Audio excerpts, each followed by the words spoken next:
Bonjour à tous et bienvenue dans Ouvert pour Inventaire. Bonjour Alénis. Bonjour. Bonjour Louis. Bonjour. Générique.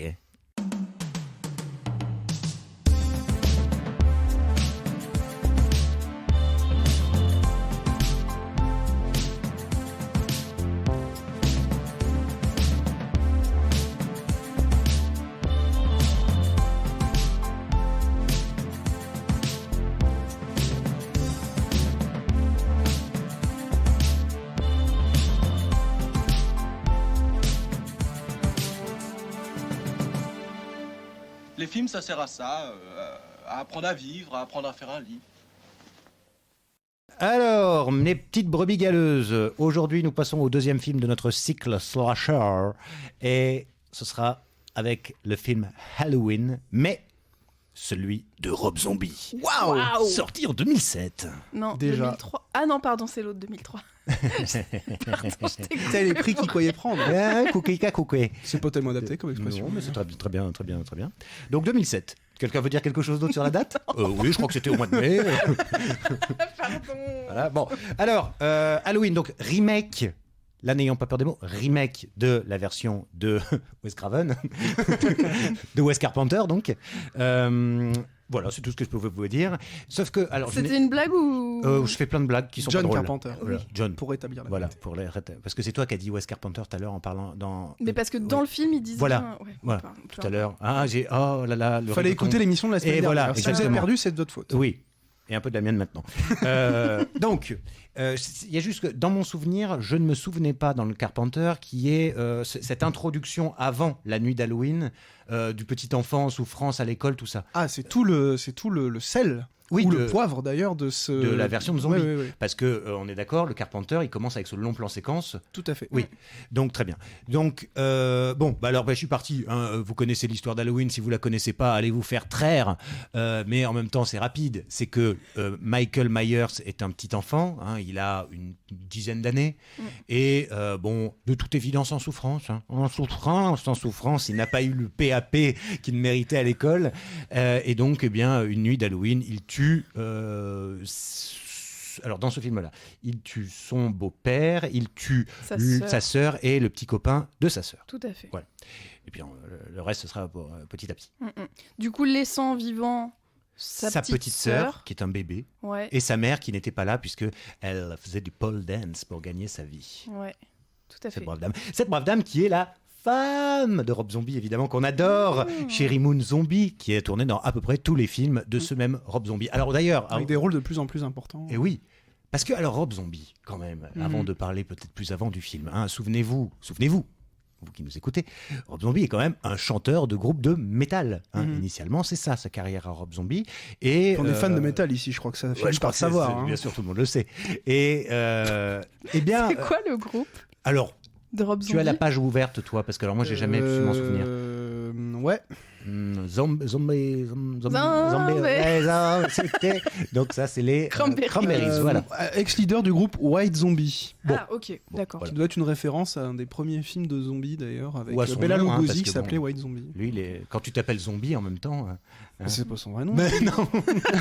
Je dis Oh le naïf. On est vraiment team premier degré là, c'était Oh, bizarre. l'enfant. T'imagines, ton vrai nom c'est Zombie, t'es obligé de faire ou du Bah, du si tu métal fais, ouais, ou c'est Alors, clair, du... hein. savez-vous quel autre réalisateur avait été approché? Parce que c'était un film initié par des producteurs. Il y a un autre réalisateur américain qui avait été approché. Quentin Tarantino. Non. Plutôt Un film peu de même genre. vibe, même époque, années 90, vraiment un des gros noms des années 90. Oliver Stone. Oui. Oh. Le Oliver monstre. Stone. Ouais. Tu Bien le savais? Non. Toi, t'es trop fort. Ouais, tu m'as dit gros, je me suis dit tiens, à l'époque, ouais, quand Oliver même. Stone, bah oui, Il a Natural perdu Born un peu de sa Killer, superbe, les- mais Oui. à l'époque, oui, ça cartonne. Il fait des Ah bah les films. années 90, c'était gros. C'est sa période. Oliver Stone, ouais. Ok. Ah oui, il aurait pu, c'est vrai. Ça me laisse songeur. Alors, mais cela étant dit, Rob Zombie, alors c'est pas son premier, hein, je sais plus dans sa filmographie. Non. La Maison des Mille Morts, The Devil Reject, c'est avant tout ça. Oui. Ok. Donc, on est sur un réalisateur qui fait du gros cinéma bien trash, comme on l'aime, et comme Louis le disait la semaine dernière, eh bien, qui est à la limite beaucoup plus premier degré, qui s'amuse pas au méta, qui est vraiment... Et pour ça, à toute mon affection, parce qu'il est franc du collier, il n'est pas un télo, et il y va comme une grosse brute, mais avec doigté, si j'ose dire, parce qu'il y a quand même de jolies choses, tant dans le fond que dans la forme, dans ce film-là. Et il y a surtout une idée, en fait, pour le coup. Qu'on l'aime ou non, il y a une idée qui a émergé assez rapidement dans le projet, c'est le fait d'aller explorer l'enfance de Michael Myers. Alors là, on l'a suggéré très rapidement, mais c'est quelque chose que Rob Zombie va réussir à imposer, puisque quand il est choisi pour réaliser le film, notamment en tant qu'énorme fan du film de Carpenter, il demande quand même assez rapidement d'avoir, assez de liberté sur le film. Il sort de The Devil's Reject, qui était une espèce de suite variation de La Maison des Mille Morts, avec la même bande de tueurs psychopathes, moitié clown, moitié routard du crime. Et du coup, il a... du crime. Oui, c'est le surnom de Francis Holmes, pour les fans de Faites entrer l'accusé. Et du coup, voilà, il a quand même son mot à dire sur le film, et du coup, c'est vraiment ce qui va rendre ce remake, à la fois original et surtout significatif et signifiant par rapport à l'idée même de refaire un film aussi, disons, mécanique que Halloween, qui est un film vraiment, disons, très très simple dans son approche de l'épouvante, qui est un film justement dont un des ressorts narratifs et sans doute une des raisons du succès, c'est son absolue simplicité. Du mal absolu qui s'est mise dans une banlieue américaine sous la forme d'un espèce de demi-homme plus ou moins immortel, plus ou moins en fait irréel, et dont la réalité charnelle est remise en doute tout le long du film. Et de donner à ce monolithe presque théorique, parce que Michael Myers c'est quasiment une incarnation du mal au-delà de toute réalité tangible ou physique, comme je le disais, de lui donner disons une existence matérielle à travers ce qui constitue sans doute le plus un homme, c'est-à-dire son enfance. Et c'est la grande idée du film. Alors, à savoir si elle est réussie ou non, ce sera l'objet de la discussion qui va sans doute venir, mais voilà, c'est ce qui fait l'originalité de ce film et ce qui justifie même son existence, et le fait qu'il ait eu en fait plutôt un beau succès d'estime et même un joli succès commercial, puisqu'en plus à la base le film est produit par les frères Ah oui, on n'ose plus le dire, les frères Weinstein. Les frères Weinstein. Ah oui, c'est vrai. Voilà, qui Donc on imagine bien avec Dimension, en fait, avait constaté le regain d'intérêt pour le cinéma d'horreur, notamment avec le remake de Massacre à la tronçonneuse en 2003, dont on parlera très bientôt. C'est eux aussi ? Non, pour le coup, c'est pas eux, mais ils ont constaté le succès en fait à la fois du cinéma d'horreur qui revenait à la mode, d'un cinéma d'horreur très premier degré après la vague un petit peu postmoderne des années 90, et donc et avant la vague MeToo. Oui. Pour rester sur pour les j'ai beaucoup de blagues Weinstein, comme ça. oui. Il y en a qu'un des deux qui est un vrai. On remarque l'autre peut-être, on sait pas. Non, Pas de diffamation. Non, pas de diffamation. Harvey Weinstein, on peut y aller. C'est un gros port. Mais les autres, on sait pas. On leur laisse le bénéfice du doute. Oui, et juste pour en plus donc de l'enfance, contrairement à d'autres films aussi, c'est la question, et il la résout d'une certaine façon, la question du masque. Parce que c'est un truc un peu tarte à la crème qui d'ailleurs fait potentiellement un masque aussi, la tarte à la crème, mais dans tous ces films. Et là, c'est vraiment interrogé. Alors, c'est pas, comment dirais-je, d'une profondeur incroyable, mais il y a une obsession du masque qui arrive dès l'enfance et qui est quand même touchante. Oui. En tout cas, quand il est enfant et qu'il explique à sa maman pourquoi il met le masque, c'est tout simplement parce qu'il se trouve, il dit qu'il est horrible, quoi. Ouais, qu'il est affreux. Ce qui n'est pas vrai. Non. Non, il a une petite boule de gamin. L'acteur est génial. Et puis il est parfaitement casté. Complètement. Mais c'est terrible. Alors on est vraiment. C'est pour ça qu'il est intéressant ce début, presque plus que finalement que le reste. Le reste on connaît, mais c'est vraiment là l'Amérique cradingue, pauvre, alcoolique pour ce qui est du beau-père. Les white trash. Les white trash, c'est ça. Chercher le truc, c'est ça. C'est vraiment la toute petite. C'est pas la classe moyenne, quoi. C'est la classe laborieuse. Qui vit un peu des minima sociaux, qui est dans des écoles pourries. Avec la mère, on comprend plus ou moins qu'elle a dû faire du porno, qui est stripteaseuse, tout ça, quoi. C'est dur, c'est dur. Ce qui est un peu bourrin d'ailleurs dans le film, quoi, c'est qu'il y va vraiment avec... C'est un portrait fait à la truelle, quoi. Oui. Cela dit, le film a aucune velléité sociologique.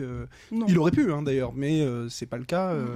Et il y a cette espèce de sincérité un peu naïve aussi, d'avoir des personnages très premier degré. Qui rend le projet même en fait assez touchant au-delà de ses défauts, parce qu'il a quand même pour le coup un côté assez bourrin dans son approche d'à peu près tout, que ce soit du coup de cette enfance là qui est montrée avec une espèce de, il y a une forme de merde, alors c'est fou, c'est le mot que je perds le plus, Ah. Je tiens à le dire. C'est ce mot, dès que je le veux, je l'ai pas. C'est quand les trucs sont tout blancs, tout noirs, quoi. Manichéisme. Manichéisme, c'est fou. Ah non, mais moi j'en ai plein comme ça. Mais bref, donc le film est assez manichéen pour le coup.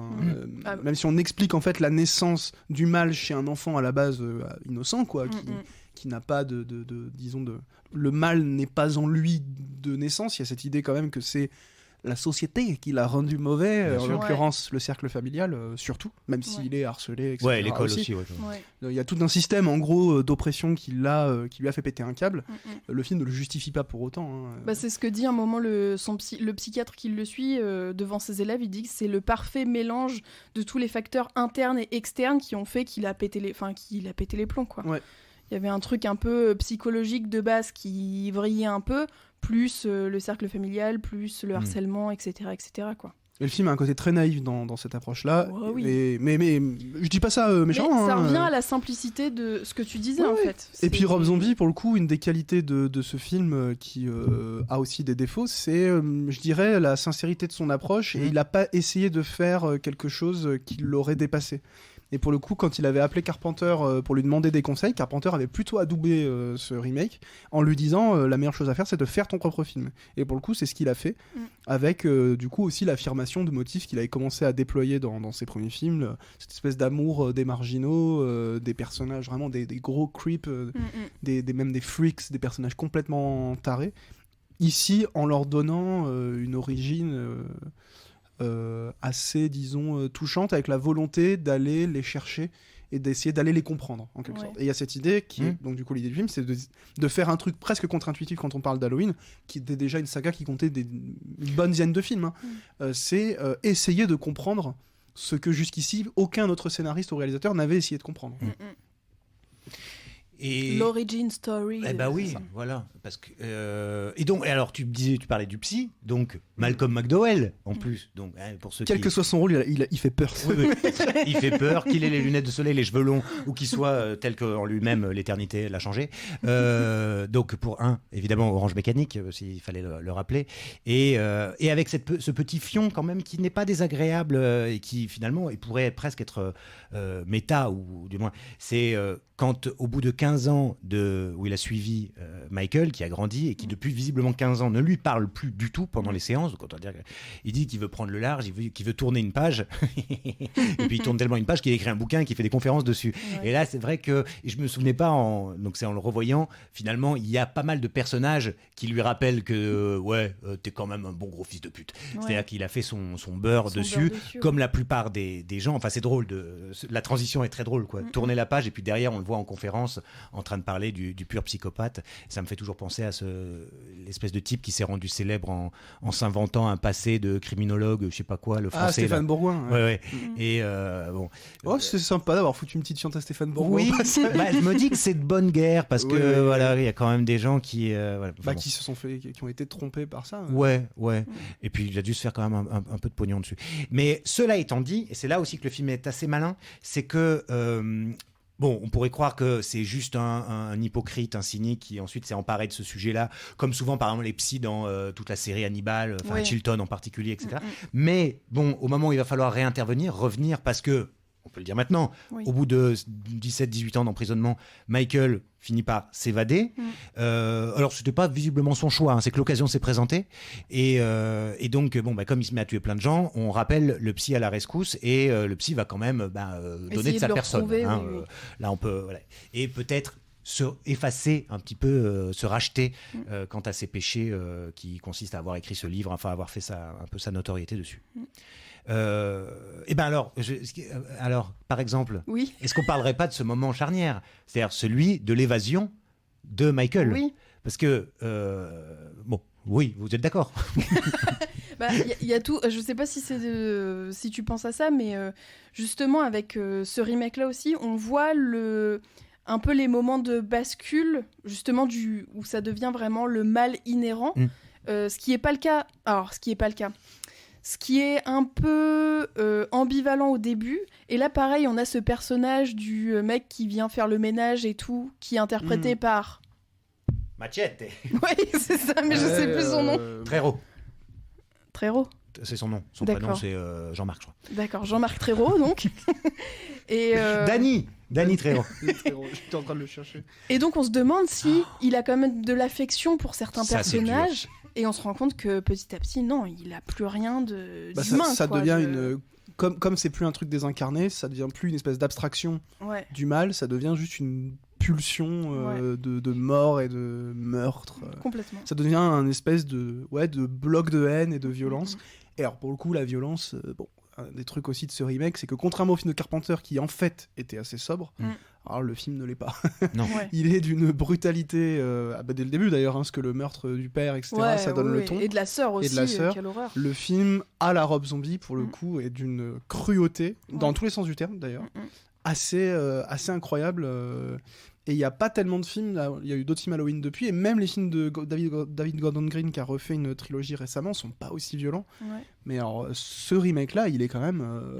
Les fans de gore et de slasher un peu nouvelle génération, où pour le coup, là, on n'est plus dans l'effet parfois un peu plastique dans les films à petit budget.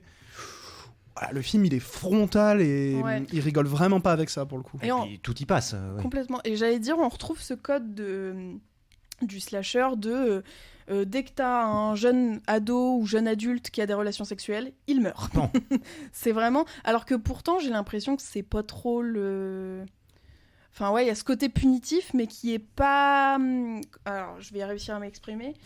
C'est pas une punition divine, quoi. C'est pas un truc de vice, mais c'est vraiment peut-être pour montrer des nibards, finalement, hein, sans vouloir... Très important. Bah non, mais très très important. Je pense, hein. Vous avez pas vu, mais Quentin s'est redressé. Nibar, oui. Non, Alors, les nibards. Non, mais c'est vrai. C'est ce qu'on attend. Alors, dans la recette de ces films-là, moi, c'est pour ça que j'ai une passion pour ces films-là. Enfin, c'est pas la seule raison, évidemment, je tiens à le préciser. Je m'en fous du personnage que je peux apparaître, mais c'est pas que ça. Mais c'est vrai que dans tous les Détours mortels, enfin tous les films hyper trashos, il faut toujours, en plus des tripes, il faut toujours du nibar, du cul éventuellement. Mais dans le slasher depuis toujours, voilà. hein, parce que même dans le premier Halloween, il y avait un truc vaguement érotique ces jeunes adolescents qui découvraient leur corps. Et avant d'avoir pouvoir achever de les découvrir, ils se faisaient découper. Quoi. Donc, oui, et puis en plus, le motif un peu freudien du couteau qui rentre dans la chair. Bon, pardon, voilà, pas besoin. C'était le dire pour l'évacuer, comme on dit. Mais oui. Alors, lui n'a pas cette pulsion-là, puisque de toute façon, il est enfant depuis. Il est enfermé depuis qu'il est enfant. Enfin, ça n'empêche pas. Mais de toute évidence, c'est pas quelque chose qui l'attire particulièrement. Ou en tout cas, il y a eu un déplacement de la pulsion. Comme voilà, il y a eu un déplacement de la pulsion. C'est bien, c'est beau. Moi aussi, je vends des bouquins et des conférences. Attendez, bien sûr. Alors qu'est-ce que c'est ? Non, mais c'est ce que par rapport au motif un peu sexuel, il y a le truc. Enfin, c'est pas amusant du tout parce que alors cette scène m'avait complètement, je l'avais zappé. Pourtant, j'ai vu le film 2-3 fois. C'est quand il est dans sa chambre, dans sa cellule, et que l'affreux gardien fait venir son cousin dans le but ni plus ni moins donc de violer une patiente en fait qui est enfermée dans la chambre d'à côté. Quoi ? Ah, on n'a pas la même version alors, c'est ça peut-être. Oui, parce qu'il y a eu une version non censurée, Director's Cut, qui est sortie un peu plus j'ai tard. pas eu T'as cette pas une scène. tournante, toi ? Non, D'accord. pas du tout. Alors, c'est parce qu'on en parlait avant d'enregistrer, donc t'as vu la version. Et c'est pour ça que je m'en souvenais pas, tout simplement, parce que. il y a une version qui est sans ça du tout. Dans cette version. Alors, quand même, comment il. Arrêtez les machines. Pourquoi il s'évade dans ta version ? Je me souviens plus alors. Parce il doit être transféré dans une prison. Et du coup, il arrive à les foutre tous par terre et à se barrer. Pétarade. Et vous, c'est quoi la version ? En fait, moi, c'était la version que je connaissais. Donc hier, en revoyant le film, là, il y a le nouveau gardien, celui qui est censé remplacer le jeune Machete, qui est un peu chiant, qui est complètement un connard, qui arrive avec genre son cousin. Et le but, c'est de violer en fait une patiente, enfin une maboule, quoi, mais qui est dans la chambre d'à côté. Et puisqu'il a très envie de faire chez Michael, ils vont dans sa cellule. Ils commencent donc. Alors là, vraiment, hein, la jeune femme se fait violer par l'un, puis par l'autre. Oh, quelle horreur. Et ils sont là à essayer d'astiquer un petit.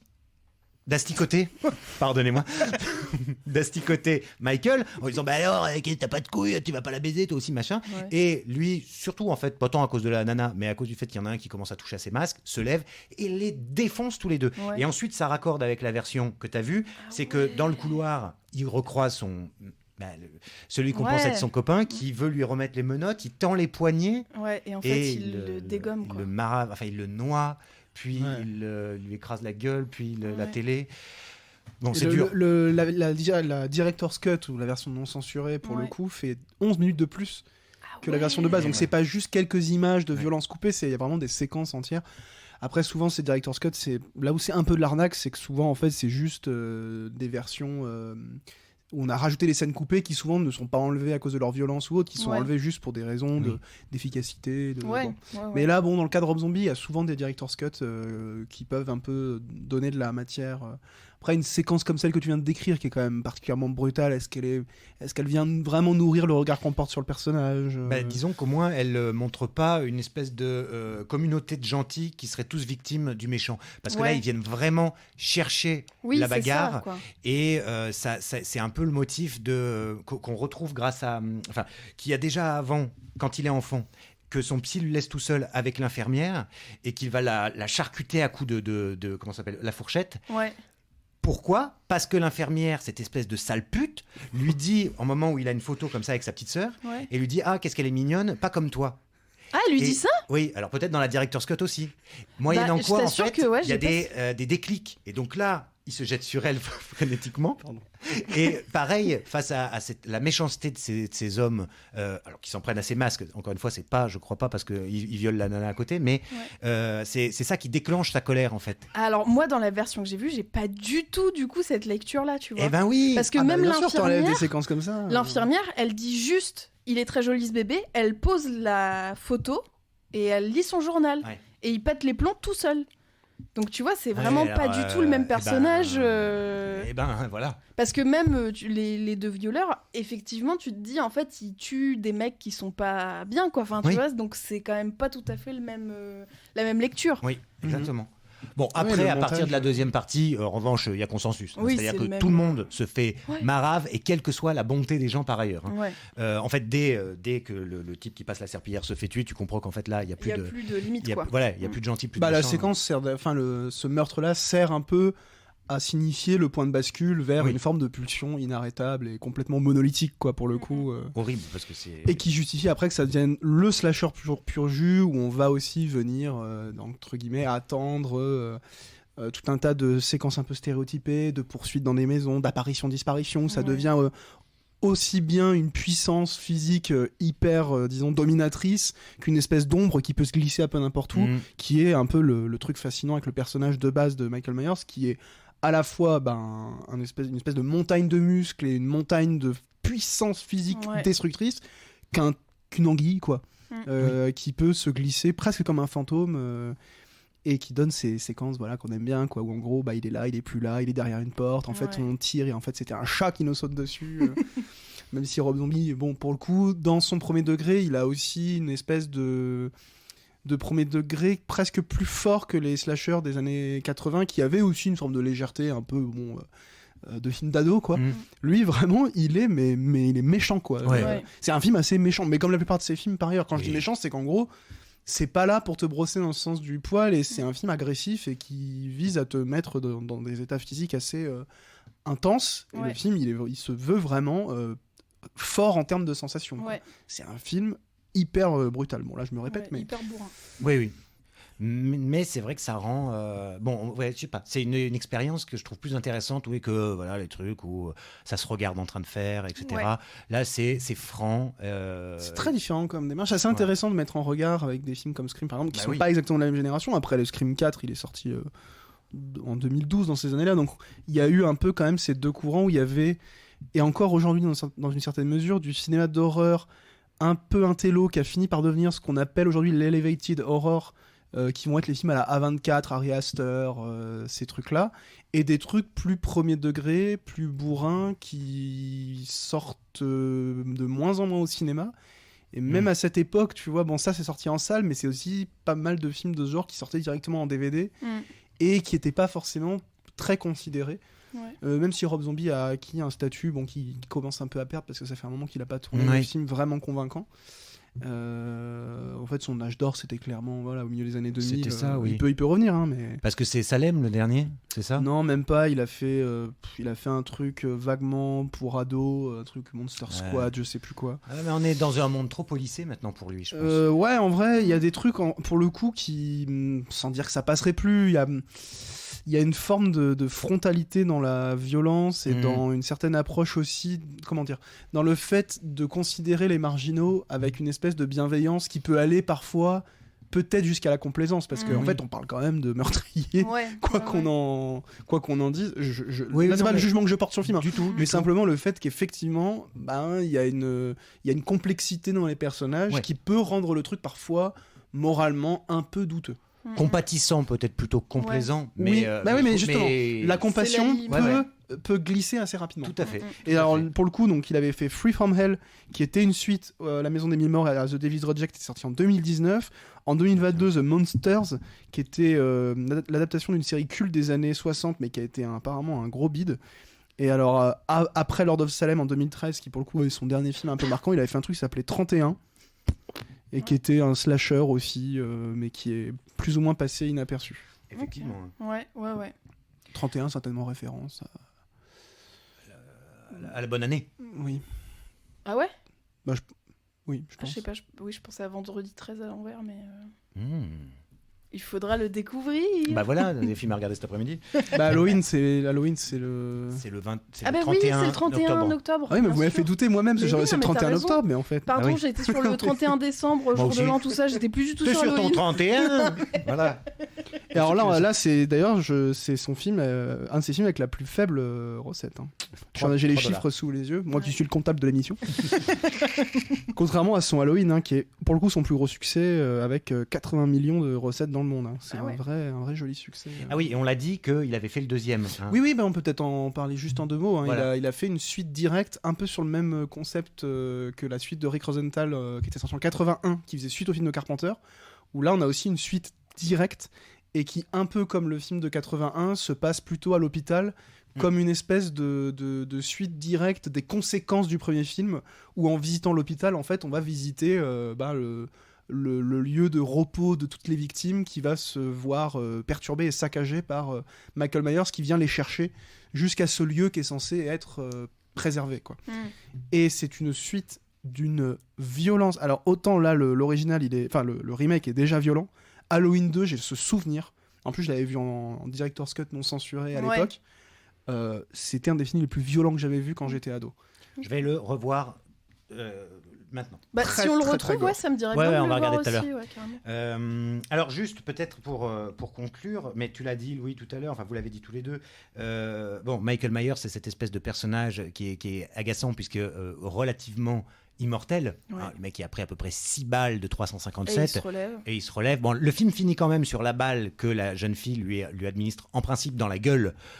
Donc ce qui devrait le faire décéder à tout jamais, mais comme on vous a dit qu'il y avait une suite, c'est qu'a priori c'est pas Rintintin qui arrive. Ce serait très rigolo par ailleurs, donc évidemment en personnification du mal peut-être du mal américain, de cette espèce de truc où de toute façon c'est indestructible à partir du moment où c'est né. Aujourd'hui certains feraient peut-être l'analogie avec le terrorisme, des choses, c'est-à-dire qu'on peut plus arrêter ce genre de choses. On tue l'homme, on ne tue pas l'idée. Oui. Pardon, je voulais pas gâcher l'ambiance. Non, mais c'est en vrai, c'est cette idée-là. Ces tueurs qui ne peuvent pas mourir, c'est parce que finalement, alors ce que Scream fait dans une autre mesure, puisque c'est toujours quelqu'un qui remplace les précédents tueurs qui sont morts. Mais là, c'est le mal incarné qui survit à chaque fois, quoi. Mais mine de rien, quand tu réfléchis à la portée des slashers et de ce genre de films, c'est terrible, quoi, parce que c'est toujours des visions qui sont dramatiques et puis tragiques de l'humanité, quoi. C'est-à-dire qu'en fait, le verre est dans le fruit, c'est terminé. Voilà. Pour ça, la dernière fois, je parlais du fait qu'il n'y avait pas eu de changement de conception et de vision sur ce que, par exemple, ces films même peuvent faire sur les spectateurs. Où il y a toujours l'idée qu'il y a une violence endémique qui est souvent en fait dormante, et que la violence, la violence médiatique, que ce soit la télévision ou le cinéma, viendrait réveiller, jusqu'à dire qu'elle l'a créé. Les films en général ne vont pas jusque-là, parce que pour le coup, là, ce serait une vision affreusement réactionnaire et puis surtout contre-productive. Mais il y a cette idée, en fait, qu'il y a une violence latente que les images portées par les médias peuvent, entre guillemets, réveiller, et qu'il y a donc aussi une responsabilité qui n'est pas assumée, quoi. Tout à fait. Mais bon, je trouve les films pas toujours très clairs là-dessus, et je pense qu'il y a aussi un manque de recul, peut-être. Mais dans tous les cas, c'est des films qui ont toujours un relent en fait assez rance pour le coup. Et puis surtout qui sont avec un espoir complètement bouché. C'est ça. C'est des films dont on sort quand même profondément. Moi, c'est des films qui me perturbent toujours un petit peu parce qu'il y a cette vision-là et en plus, il y a cette idée que quitte à montrer tout ça, autant en jouir parce que les films ont quand même pour but de faire kiffer les gens qui viennent chercher de la violence, quoi. Ouais. Mais nous, les premiers, je suis pas en train de dire qu'on est au-dessus de ça et que les gens sont des sauvages. Mais bon, là, tout ce qu'on a dit sur le Halloween, faut pas oublier que c'est un film qui est là d'abord pour faire kiffer les fans de films de gore. Hein. Ouais, Et là, il y va franco. Ouais. tout à fait. Voilà. J'ai rien à ajouter, moi, personnellement. Alors, n'ajoutons rien et passons aux recommandations. Alénis, en avez-vous une aujourd'hui, cette semaine? Oui, bien sûr. Alors, moi, je vous recommande un film que j'ai redécouvert grâce à vous, mon ami Quentin, qui est Le silence des agneaux de Jonathan Demme. Qui reprend un petit peu, justement, cette idée déjà de psychiatre qui cherche à se faire mousser, grosso modo, de serial killer, pour le coup, particulièrement charismatique, qu'on ne peut s'empêcher d'adorer, quoi. En tout cas, de trouver intéressant. Et j'étais très contente de le revoir, parce que ça faisait longtemps que je ne l'avais pas vu. Je me suis fait la série Hannibal il n'y a pas très longtemps, d'ailleurs, donc c'est bien de revoir un peu ces classiques-là. Ah oui, voilà, c'était trop chouette. Donc voilà, je vous conseille de voir ou de revoir Le silence des agneaux. Oui. Louis. En vrai, ma recommandation, c'est le Halloween 2 de Rick Rosenthal, qui est ressorti il n'y a pas longtemps dans des versions restaurées, qui a longtemps été un peu sous-considéré, qui est un slasher très sympathique et qui s'inscrit dans la suite directe de Halloween, puisqu'en fait, ça commence exactement là où le film de Carpenter termine. Du coup, regarder les deux films collés, c'est une expérience assez sympathique. Donc avec Jamie Lee Curtis et... Tout à fait. Okay. Ouais. Et c'est un film vraiment sympa, c'est un film très pareil, très premier degré, qui est vraiment un pur slasher des années 80 et qui est pas dénué d'intérêt et de qualité, disons, très simple, mais... Moi, c'est un film pour lequel j'ai toujours eu beaucoup de sympathie et je vous le recommande d'autant plus qu'il est ressorti dans des versions restaurées il n'y a pas si longtemps, chez Le Chat qui fume et puis dans un coffret qui rassemble les, je crois, 5-6 premiers Halloween. Ah oui, beau coffret alors. Même si vous pouvez vous arrêter au 2, voire au 3, qui est vaguement réhabilité, mais bon, qui n'est pas terrible non plus. Très bien. Alors moi, pour redescendre après autant de violences énumérées aujourd'hui, un truc que j'ai redécouvert, et même je pourrais presque dire découvert, parce que j'en avais que quelques images, sur YouTube. Grâce à YouTube, on retrouve des choses formidables. Alors ça n'a rien à voir avec l'horreur, ce sont les petites émissions de peinture de Bob Ross. Je crois qu'il y a un film d'ailleurs en préparation sur lui. C'est vrai? Ouais, il me semble. Ouais. Oui, mais un biopic? Ouais, je crois. Oh, ouais. Bah alors qu'ils aillent chier, leur biopic, je peux plus en entendre parler, plus un seul biopic là, tous, Bradley Cooper, tous qu'ils aillent tous mourir. Mais non, j'avais le dit qu'on se biopic calmait. sur Elton John. Oui, bon d'accord, il n'y a que celui-là qu'on peut Il est dire. joué par Owen Wilson en l'occurrence. Qui lui? Bob Ross, ouais. Ah ouais. Hilarant. Non, mais c'est pas possible. Bon, mais alors simplement regardez ça. Moi, je fais pas de peinture, j'en ai vraiment rien à foutre. Mais je trouve ça apaisant. Le type est formidable, c'est un pédagogue génial, et je me suis mis à adorer les peintures qui font quand même un peu peinture de mémé, mais je trouve c'est franchement, quand on se dit qu'il y avait ça à la télévision américaine il y a 30 ans de ça, on se dit qu'on est tombé bien bas parce que c'est magique. Ouais. C'est littéralement magique. Donc, plutôt que de la ASMR, sachant qu'il y a déjà des trucs d'ASMR avec sa voix, tellement il a une voix particulière, et puis les bruits des pinceaux, mais vous regardez ça une demi-heure, vous croyez de nouveau en l'humanité. Après avoir vu un film de Rob Zombie, par exemple, ça fait poison contre poison. Voilà. C'était marrant. Alors, regardez Halloween avec le son, une vidéo de Bob Ross, bah alors là... Ton cerveau, il doit pas comprendre. C'est orgasmique, bien entendu. Bah là, on peut relancer une saga d'horreur, quoi. Voilà. Et bien, allez. Sur ce, on vous souhaite une bonne semaine. Ouais, à la semaine prochaine. Ciao. Au revoir.